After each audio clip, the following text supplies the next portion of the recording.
Hello fellow YouTubers, Drew Balls here. Trying out a new setup with my helmet cam. Hopefully it makes the audio a little bit better. I feel like Steelhorseclub right now, put my gloves on right at the beginning. I got new gloves, by the way. I don't know if you can see them. They're pretty nice. I got them mainly for the summer months just because right now it's hot as balls. It's about mid-90s here in Ohio.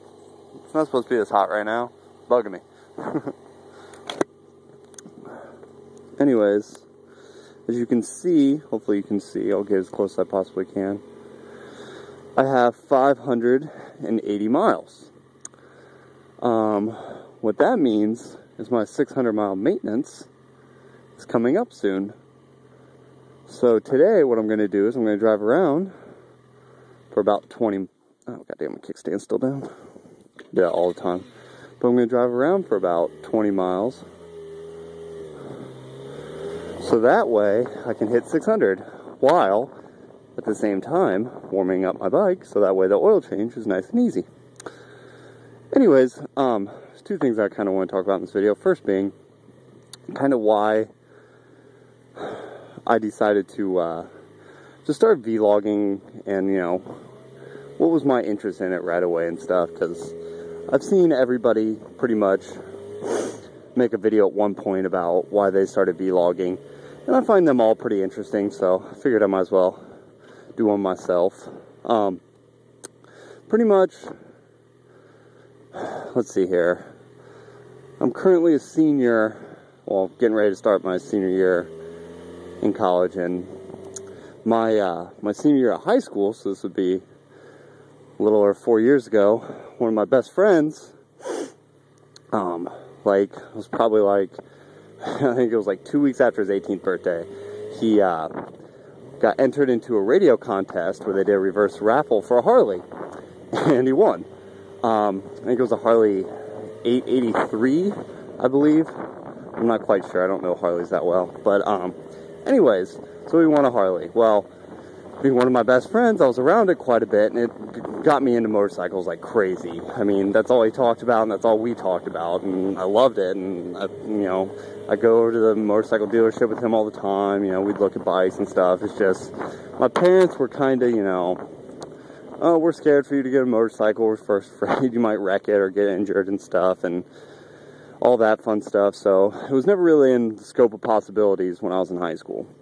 Well, now that I'm in college, I'm 21 years old, I thought, let's see here, it started freshman year, I was like, oh, now I'm away from my parents, maybe I can get a motorcycle, but then I realized, well, how am I going to pay for it, and, to get a loan at that age is pretty much impossible unless your parents co-sign for you, and they weren't having any of that, so pretty much, I tried to find a way to get a motorcycle. Well, the only option I could really find was convince my parents that it was safe, so I would have to get a really small motorcycle. And then at the same time, also, if I was paying for most of it myself, it had to be something cheap. So I originally thought about getting a Ninja 250 because I liked the way they looked, they were fairly cheap, and I convinced my parents that they were fairly safe just because they were a pretty small engine. Well, then, I've always done this, whether it be electronics or video games or anything. Before I buy anything, I would always watch tons of videos on the internet and look up as many reviews on them as possible and try to get as much perspective on them as I could. So, that's what I did. Well, that led me to Steelhorseclub's channel because he had his videos up about the Ninja 250. So, what's kind of funny is that I started watching Steelhorseclub's videos like 3 years ago, before I even really knew what vlogging was, and before I really even knew who Steelhorseclub was or anything like that. And, I watched some other videos on Ninja 250s and stuff, and I was always interested in it, but since I couldn't get a motorcycle myself, it wasn't really something I could do. So, anyway, I kind of gave up on it for about a year. I didn't really watch any videos or anything, and then about, let's see here, I think it was last summer I got real big into it again. And I was going to get a Ninja 250 again just because it was cheap and my parents were possibly going along. I pretty much got my dad, because my dad had a motorcycle when he was younger too. So I pretty much got my dad into it 100%, no problem. It was my mom was the one that was, freaking out about it. So I kept trying to convince him, and I kept trying to convince him. And, it never happened. So I ended up buying, I was moving into my apartment, so I ended up buying a bunch of stuff in my apartment, like new TV, and I bought a new desktop computer. So that was like $3,000 between those two, and it was just, that's where I spent all my money instead. So anyways, then this summer rolled around, and I didn't really think about getting a motorcycle or anything along those lines, and I was just one day, I was talking to my girlfriend. My girlfriend's that I've been dating for 3 years. She knew that I always wanted a motorcycle and stuff. And when I was younger, I guess I had a moped when I was the ages like 14 to 16. And granted, even though I know a moped's not the same thing as a motorcycle, I guess that's where I started my two-wheel journey. But she always knew I wanted one. So one day I was kind of, I wasn't necessarily depressed, but I wasn't having a great day. I was just really stressed out in work and stuff like that. So her being the awesome girlfriend that she is, she's mentioned, hey, why don't we go over to the motorcycle dealership in town and, just look around at bikes, because I know you really want one, we could look at them. And I was like, oh, okay, that's cool. So we decided to go look, and sandals in the middle of the road, that's weird. Anyways, we decided to go look, and got to the dealer, and pretty much, everything was, what I expected, and then he had a brand new 09, so this was in 11, so this was obviously 2 years later, but he had a brand new 09 that he had for sale, Yamaha FC6R, which I have right now, obviously, and it was, let's see here, I think it books for, I'm going to go straight, it books for, I think like 7,600 or something like that, 7,800, and he had it down to 6,500. So I'm like, oh, that's a pretty good deal, you know what I mean? And then he's like, hey, if you want that bike, I can give you 6,000 out the door. And I was like, oh wow, that's a pretty good deal.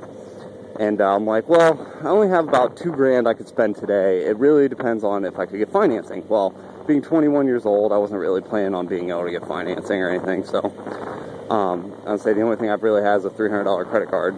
Or a credit card with $300 limit, and obviously I didn't figure out how that much credit. Well, we went back, and we ran my credit score and all that fun stuff, and he was like, yeah, we could easily finance you for that bike. And I was like, oh, pretty shocked, because I knew that I would never be able to convince my mom to let me get it, so I knew I'd never be able to get a cosigner on it. And so anyways, so we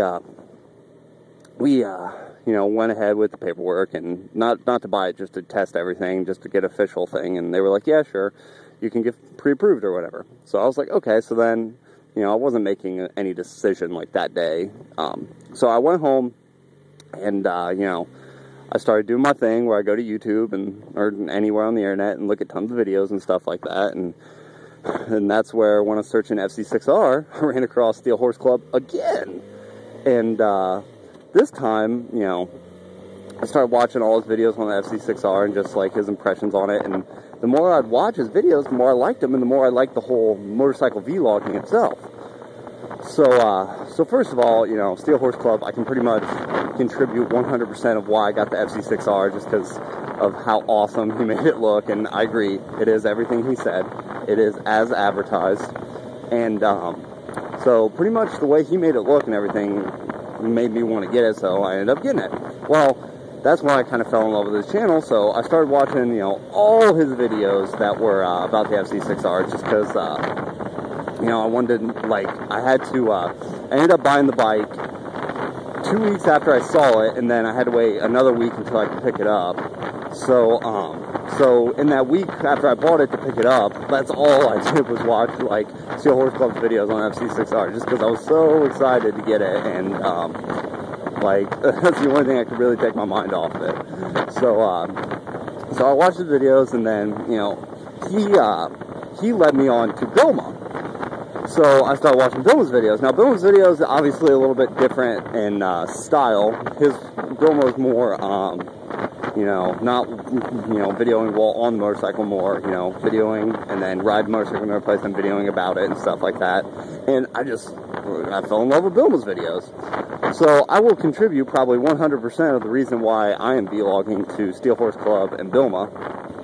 And obviously they both have very different styles, but I love them both just the same. And but anyways, so then recently I went back and because I've watched literally every single video Billmaa has on his channel, and that's a lot of videos. And then out of Steelhorseclub, I watched all the ones while he had the FC6R. So I went back recently and started watching the ones of his Ninja 250. Some of them I've seen before when I was originally looking at Ninja 250 stuff, and some of them I didn't see just because you know, I kind of skimmed around back in the day. But yeah, I was watching some, and so I got to one where the video challenges kind of started, and the one where you got your YouTube name. So even though I know it's super late because I was like 2009, I'll still say how I got my YouTube name. But I'll probably end up splitting this into 2 parts. But anyways, so on to the next part. Hello, fellow YouTubers, picking up where I left off. You know, kind of response to the Steelhorseclub's old video of how you got your YouTube name. But pretty much my YouTube name came apart about let's see here, I was probably, I think, about 8 years old roughly, maybe a little bit younger. Either way, I have 3 older brothers, 2 older sisters, and my 3 older brothers, you know, would always kind of pick on me a little bit and stuff. And my brother that's closest in age to me is 8 years older, so I'm 8, he's 16, you know, thinking he's hilarious and all that fun stuff that 16-year-olds do. He decided that, you know, he needs to give me a nickname or something, and I guess, you know, somehow it originally started as Blue Balls, call me Blue Balls,